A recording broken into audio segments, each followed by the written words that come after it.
গোন্ধ পাই ছোৱালীজনীয়ে বেহুজ হৈ পৰে। আমি এই মুহূৰ্তত জনাইছো ডাঙৰ খবৰ, চকুৰ আলিৰ মুখৰ গোন্ধ পাই এজনী ছোৱালী বেহুজ হৈ পৰে। অসমৰ বিখ্যাত ইউটিউবাৰ, বিখ্যাত এক্টৰ, ছ'চিয়েল মিডিয়াত ভাইৰেল চকুৰ আলিৰ মুখৰ গোন্ধ পাই ছোৱালী এজনী বেহুজ হৈ পৰে।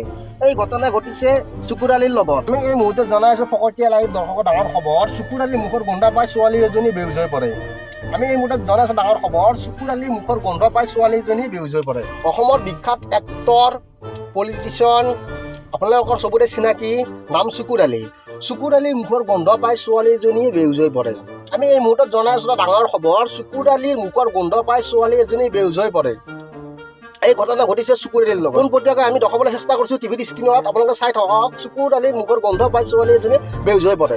ছোৱালীজনী হস্পিটেলত ভৰ্তি কৰে। ডক্টৰে জনোৱা মতে চকুৰ আলিয়ে যোৱাকালি মৰা ব্ৰইলাৰৰ মুৰ্গী খাই দাঁত ব্ৰাছ কৰা নাছিল, কিন্তু শ্বুটিং থকাৰ সময়তে ফটোশ্বুট আছিল, সেই টাইমত চকুৰ আলিয়ে উপস্থিত হয়। আৰু চকুৰ আলিয়ে ফটোশ্বুট কৰি থকাৰ অৱস্থাত ছোৱালীজনীয়ে মুখৰ গোন্ধ পাই তাতে বেহুজ হৈ পৰে। আমি এই মুহূৰ্তত জনাইছো এটা ডাঙৰ খবৰ, চকুৰ আলিৰ মুখৰ গোন্ধ পাই ছোৱালী এজনীয়ে হস্পিটেল ভৰ্তি হ'ব লগা হৈছে।